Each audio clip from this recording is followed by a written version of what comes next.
Welcome to the Unstoppable Real Estate Agents Podcast. I'm your host and real estate productivity expert, Kim Hughes.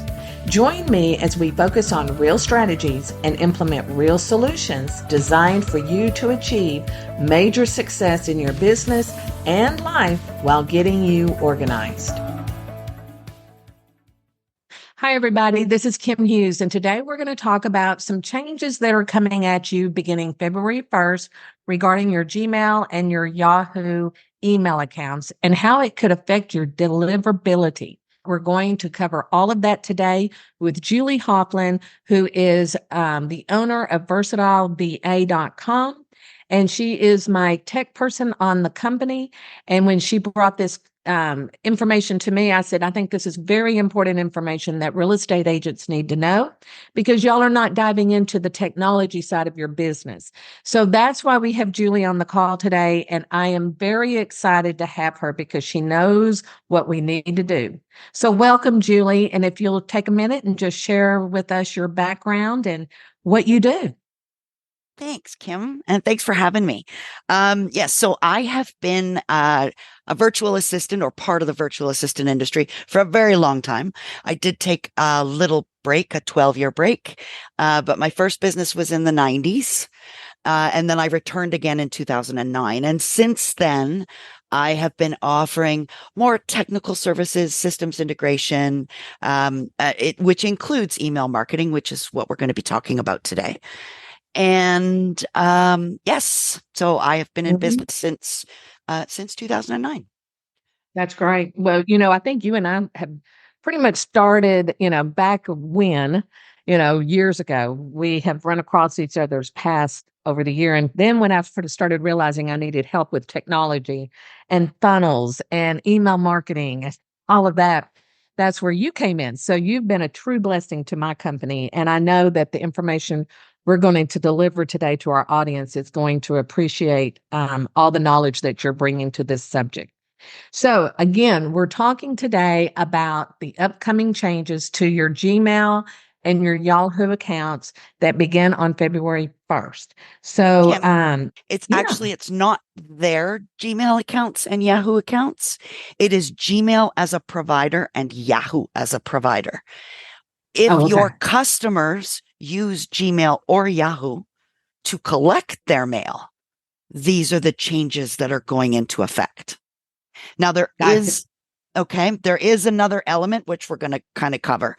And I mean, first of all, I want to say, I know this can seem totally overwhelming, but hopefully within the next few minutes, you're going to understand what these changes are, what they mean, and the simple things that you need to do and how to get help to do that. And then it's done and dusted. There you go. Well, with all that said, Julie, I'm just going to turn it over to you because you're the expert on this and not me. So you just start where you feel like we need to know. Okay, so one of the first things I want to talk about is if anyone is still sending bulk emails using a Gmail account or a Yahoo account or a Hotmail account, any free service provider that isn't a domain-based email. So if you're using Google Workspace and you're running your domain-based email through it, that's not what I'm talking about. I'm talking about julie123@gmail.com. If you're sending out bulk emails using an address like that, those days are pretty much over. And here's why. Okay.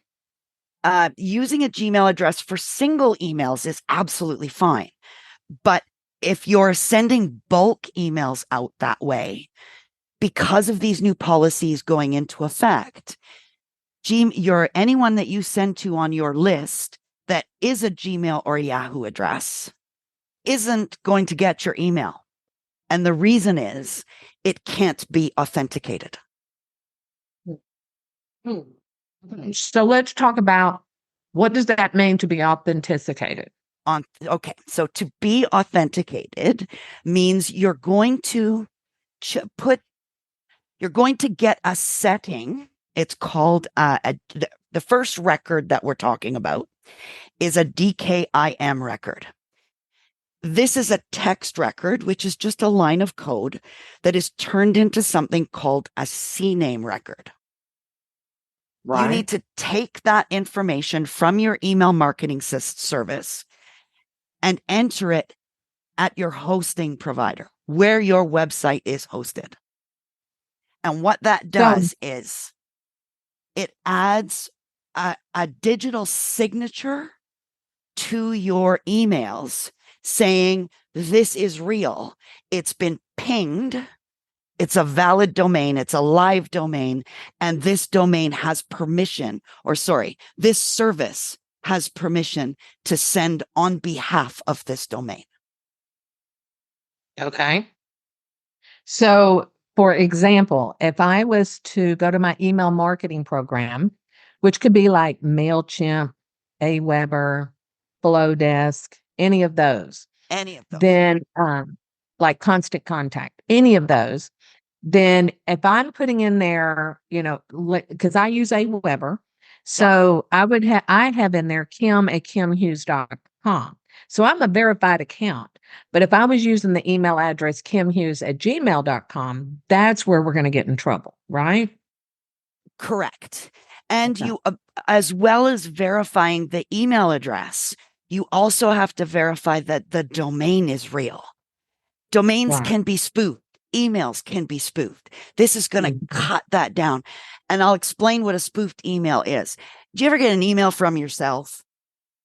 Oh, yeah. And you didn't send it, and it's got nothing to do with you or your business. And then when you look at it a little closer, although it says it's from you when you inspect it, the address is something totally different. This is going to stop all of that, because when an email is sent to any provider, but Gmail and Yahoo, people who use Gmail and Yahoo to collect their email in particular, it's going to validate that, oh, look, this signature's there. This is real. It's good. Let it through. So that's one of the first records that we have to take. And as I'll just say that again, you go into your email marketing application, whatever that is, Constant Contact, Aweber, ActiveCampaign, Flowdesk, doesn't matter. You go into your settings. It's usually under the Advanced tab. And you're going to grab 2 lines of code. All you got to do is copy and paste it into your hosting provider's DNS records. Now, I do not recommend doing this yourself if you don't know what you're doing, because if you put this in the wrong place, you've just redirected your website. Not funny, because it can take 2 days to actually propagate and then another 2 days to get it back. So we don't want to do that. Recommend contacting your hosting provider and saying, I need to update my DKIM and SPF records. They're going to know exactly what you're talking about, because I'm sure they've been hearing this 10,000 times a day for the last month. Yeah, they're probably getting, agents are probably getting these emails, but they probably don't understand what it means. And so they're not paying attention to it, which is understandable, because I wasn't paying attention to it until you brought it to my attention the other day, and Amy. So when we were all looking at it, I am a verified because I'm Kim@KimHughes.com. But something I want to mention before we go further is, I don't want agents out there panicking and calling their, hosting companies going, oh my gosh. But what you do need to do while you're changing this is get you a domain. Whether you have one or not, you need one. And it could be, Susie Sells Seattle Real Estate. We don't care what the domain is, but you also need an email address that goes with the domain. So it would be like mine, Kim@KimHughes.com. That I can verify. That is a verifiable email, right? That's correct. Okay. But what they need to remember is it doesn't have to cost an arm and a leg. So let me just say this real quick. For example, if you go to GoDaddy and you buy a domain, you buy the domain, but you also have to pay for an email address. So I always recommend, whether you want to have a website or not, you still have to have the domain and the email address. So go over to Tiger Tech, And we're going to put that in the show notes and I'll link it over. That you can go over there and you can get a domain for about $12 a month, but you get unlimited email. So you don't have to pay for that other charge of having an email. Now, there's probably other companies that do that. I just work with Tiger Tech.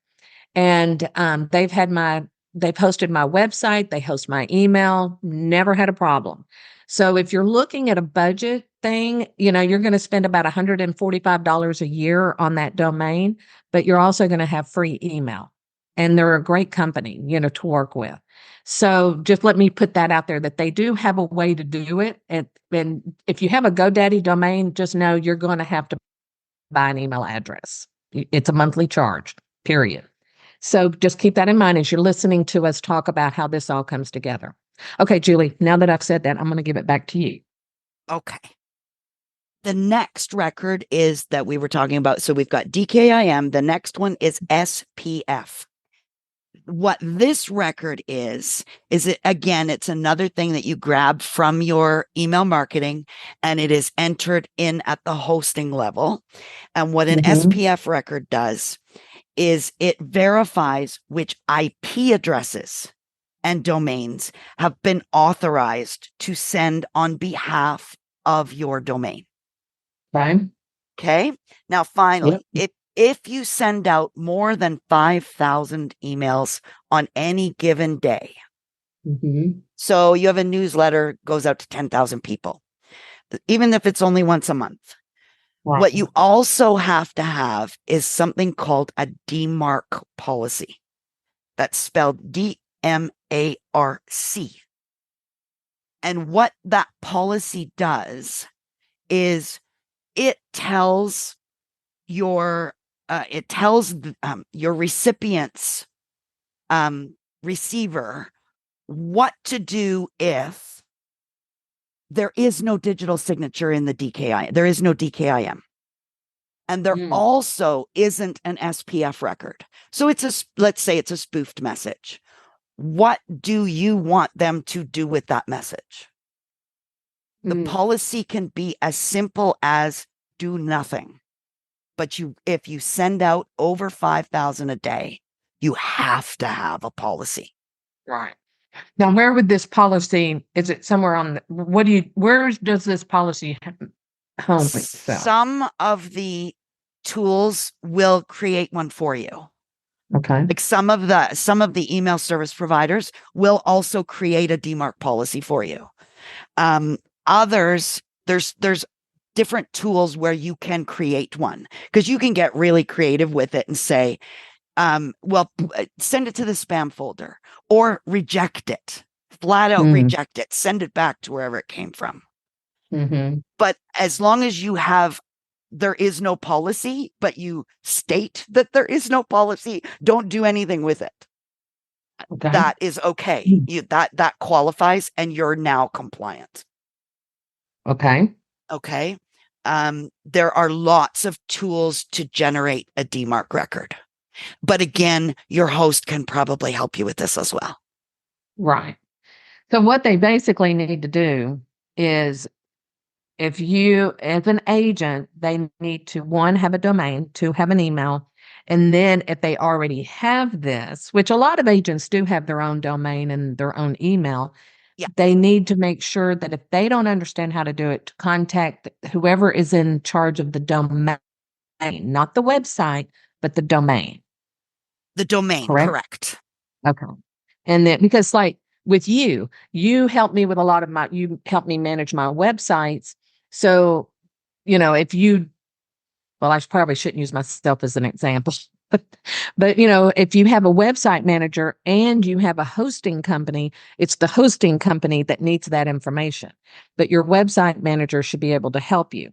And if you're a real estate agent that has a rented website or a leased website, like something through Real Geeks, Brivity, iHouseWeb, Homes.com, etc., those are the people you have to reach out to because they've likely already done it. Hopefully they've already done it, but they need to double check it because I did. I double checked me and it was all taken care of. Yeah. Yeah. But let me also say this. When we were looking at at my emails the other day in a Weber, that I had several emails in there and not all of them were verified. And so we were deleting the ones that we didn't need anymore, which helped clean that all up. So if you use multiple email addresses, they all have to be updated. Right? Well, the DMARC and SPF and DKIM, those three settings are more tied to the domain Okay. than the email itself.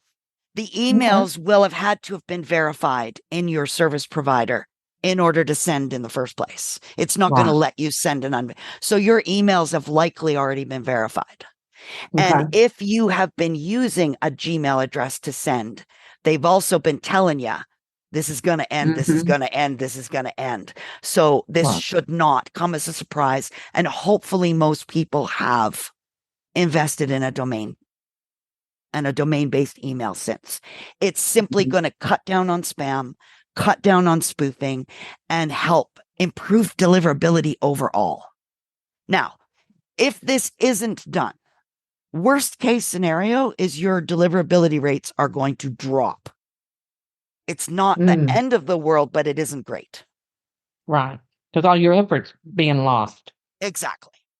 So what they need to do, because most agents, usually don't send daily emails at that capacity, but they may on a monthly. Exactly. And even bi-weekly, they may send out things that could hit that database. I mean, I know agents that have thousands and thousands in their CRM. So we just need to make sure that before they send anything else out, that they correct this so that they don't lose all that effort of getting it out. And one of the other things that it's going to do is in Gmail and Yahoo specifically is up at the top in the very header of your message. If you look at Gmail, right beside the sender name, it's going to have the unsubscribe link right there. They no longer have to go to the bottom. Right. That's a good point. It's going to be immediately recognizable if you have done this or not. Or if your settings are set up right or not. Right. Interesting. So interesting. Amy, do you have any questions? No, I mean, I think that really explains it well. I mean, so if I'm using like MailChimp, because I was just checking one of my clients' accounts, how do I know for sure if this has been done? If you go into, I was in MailChimp, but it's been a few hours. I've been in a few others since then. So I'm just trying to remember from memory. If you go in, I believe it's in account settings and then somewhere in settings they need to go and look. You're going to look for email authentication. And if you even do a search for DKIM in MailChimp's help topics, they should lead you to the right place in your account. But you're going to see addresses that you can just copy. And that's what you're going to take to make your CNAME records at your hosting. Okay, perfect.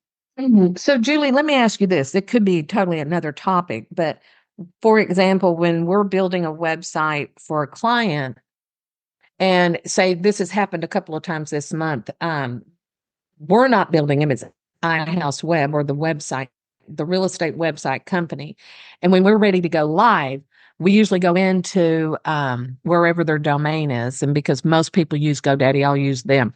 So we go into GoDaddy and we have to change the name servers. And when I'm in there on the name servers, that's where I see this change. What did you call it? CNAME.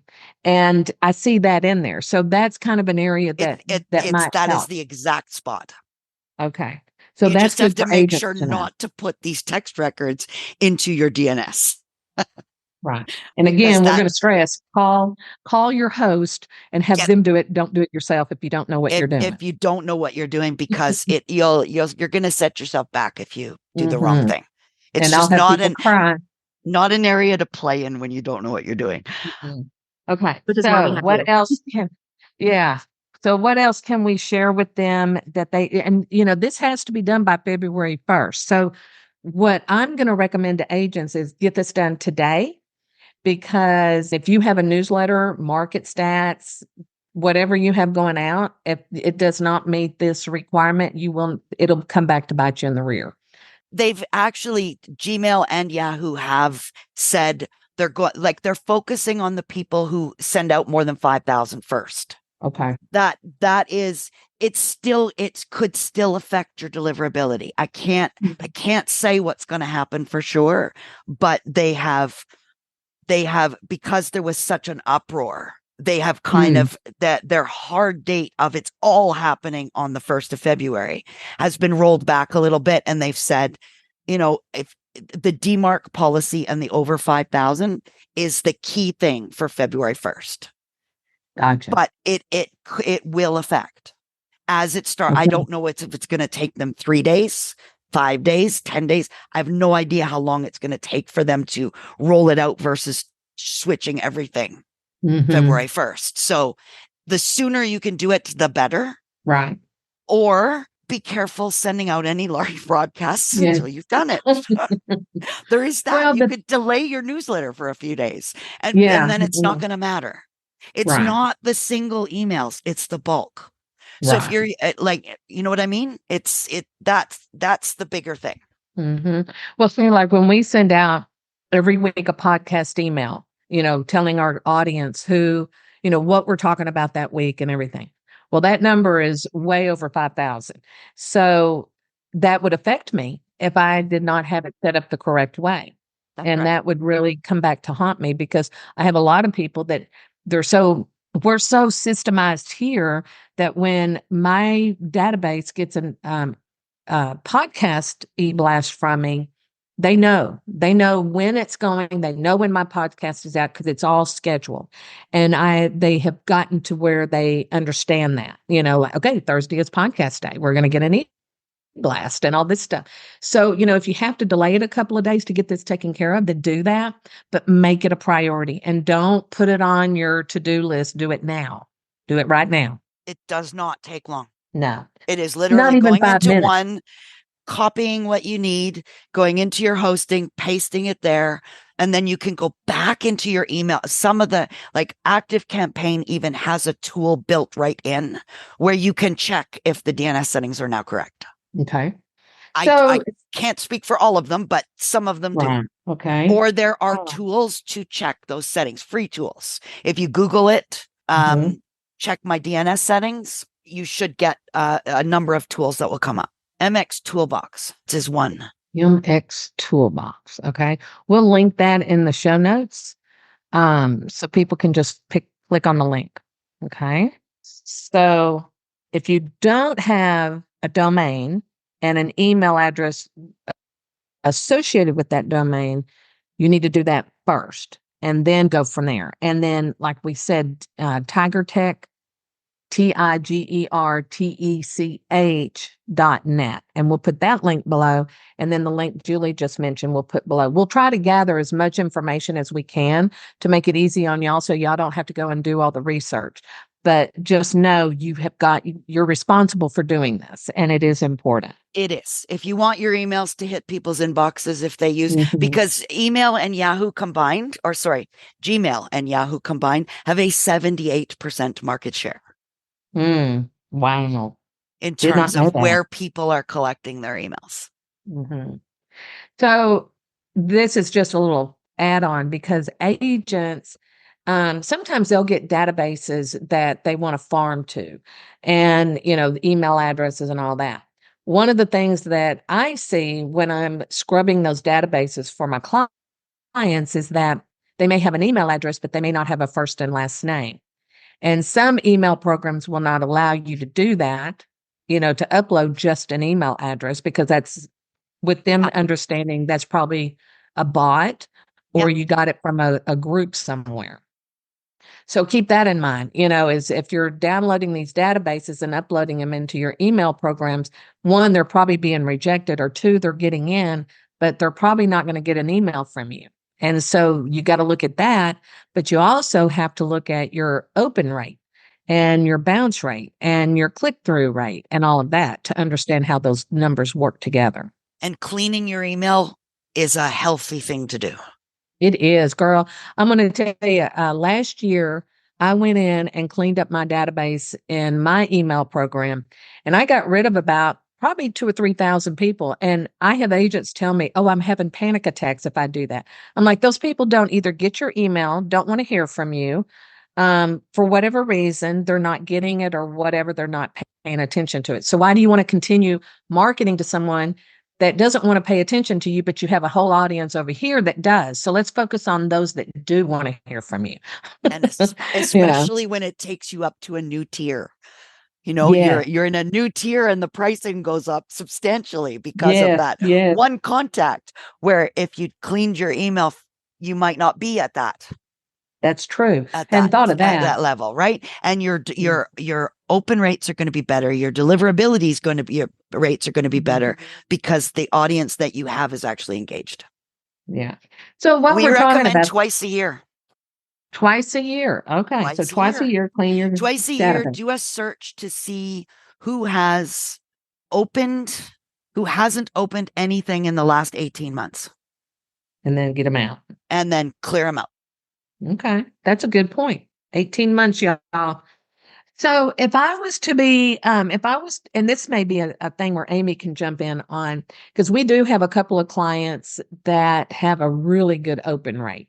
I'm not sure what their mail email program is. It's either MailChimp or Constant Contact, I'm sure.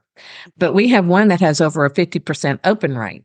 And it's because of the way that Amy structures it. And you know what? I'm going to stop and say, if I did not introduce Amy at the beginning of this podcast, I'd like to introduce her now.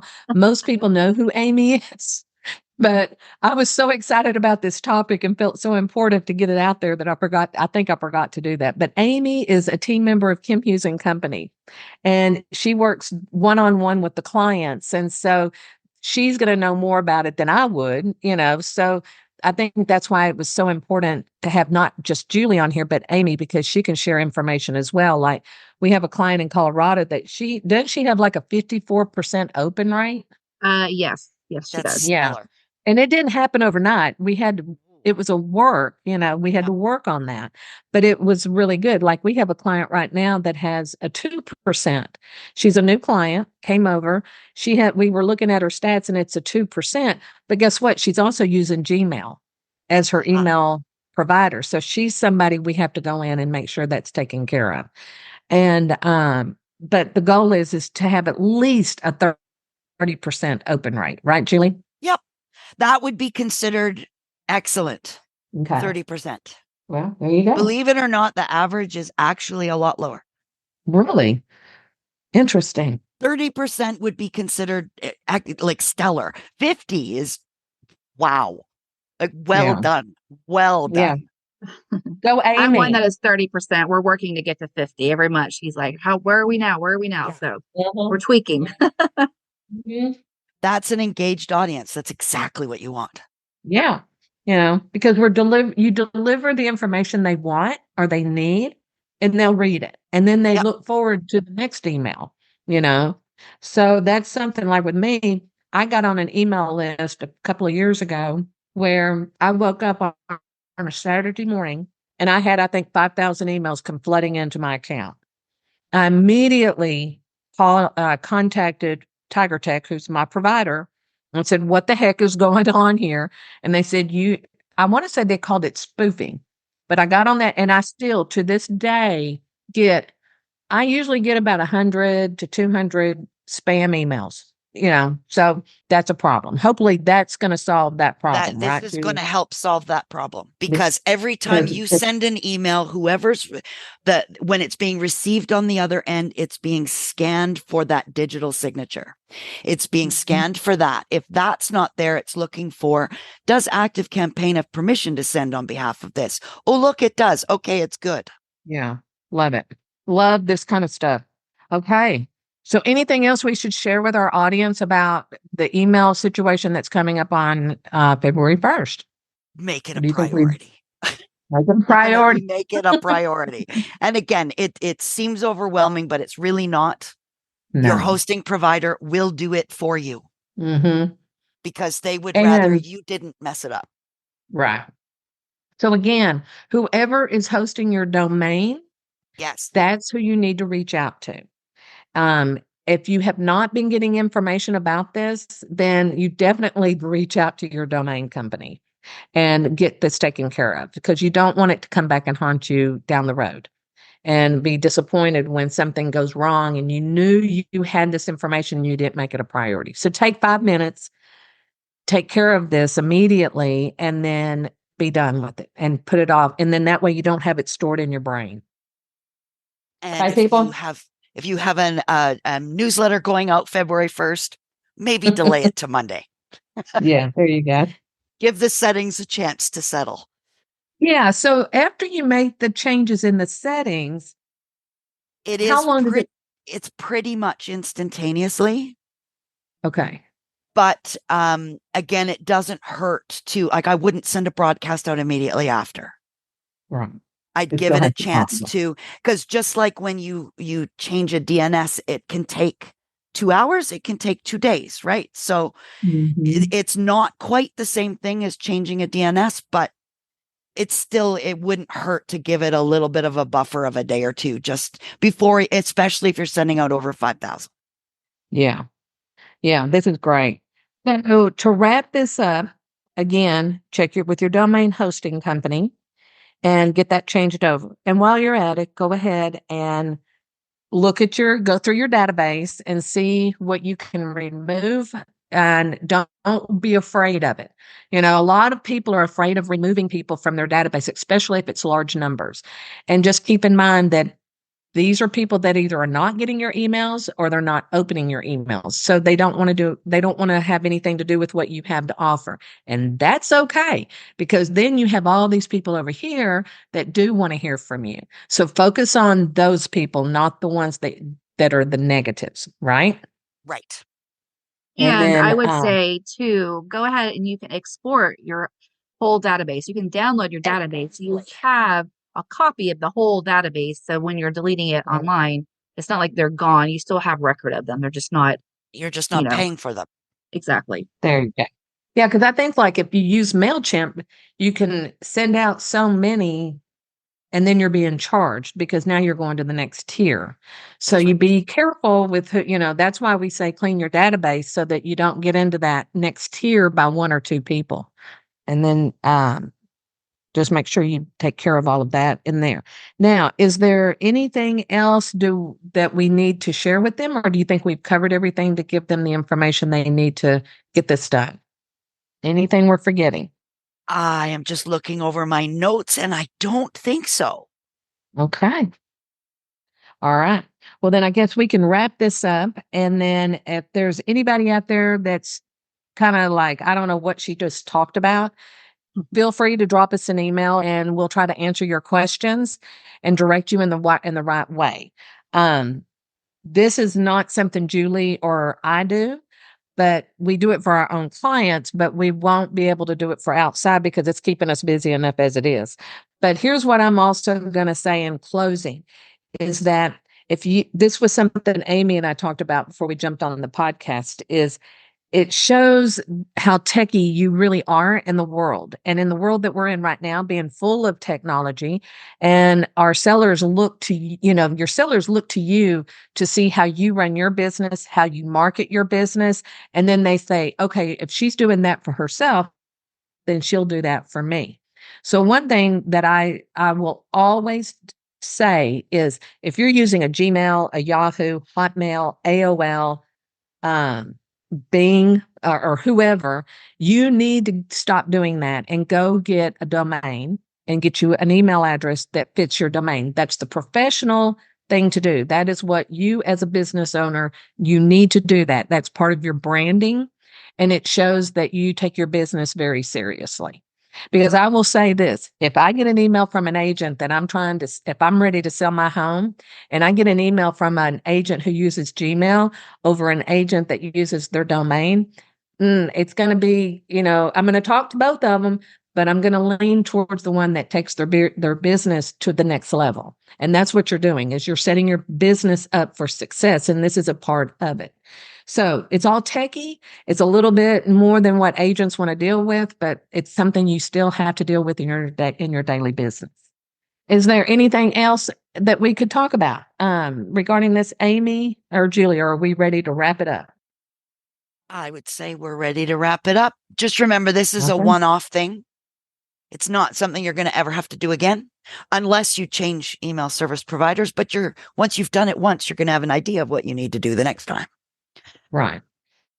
And most people, once they buy a domain, they don't usually change their domain provider unless No, there's but just if a you were to reason. change from MailChimp to ActiveCampaign, the settings are a little bit different. I'm sorry. I misunderstood Okay, you. the Okay. records are a little bit different, but it's just a case Okay. of swapping out the records for the new platform. That's all. Like Okay. when you outgrow MailChimp, the next step is often ActiveCampaign or ConvertKit or something like that. Okay. Just because MailChimp gets stupidly expensive once you have a lot of clients or a lot of So content.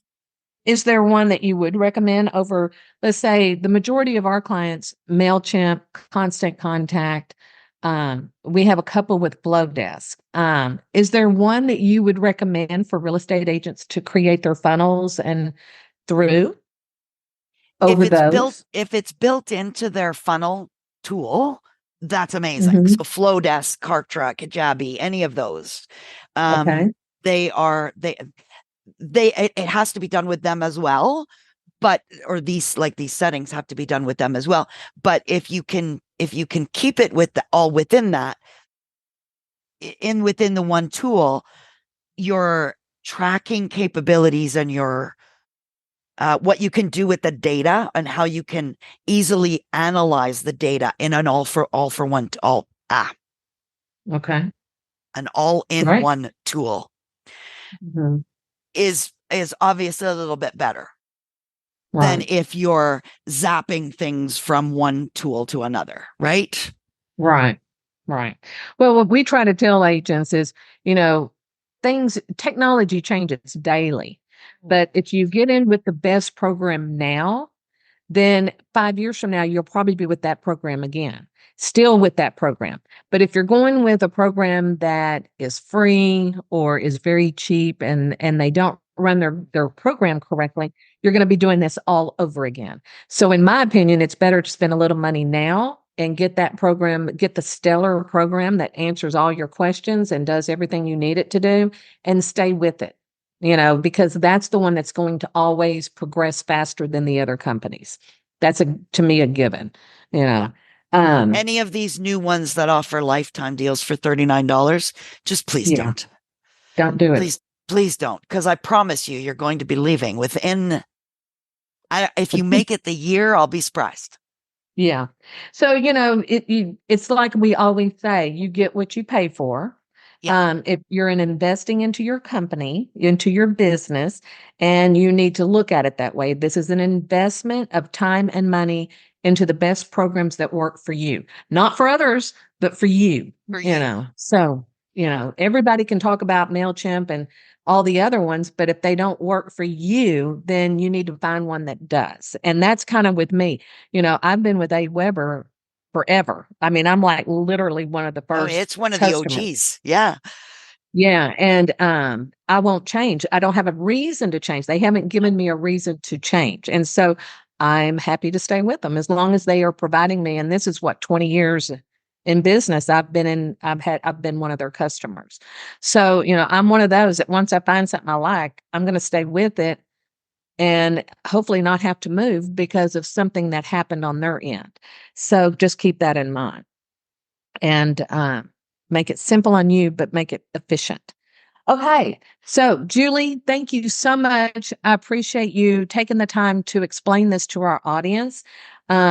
Hopefully, they will take action immediately as soon as they finish the podcast and go get this taken care of or reach out to the person that needs to help them take care of this. And Amy, I appreciate you being on this to just kind of back up anything that we missed because we know how important it is. And with you being in the trenches with the agents in their email marketing programs, it was great for you to offer suggestions as well. So thank you so much, and we will talk to y'all next week.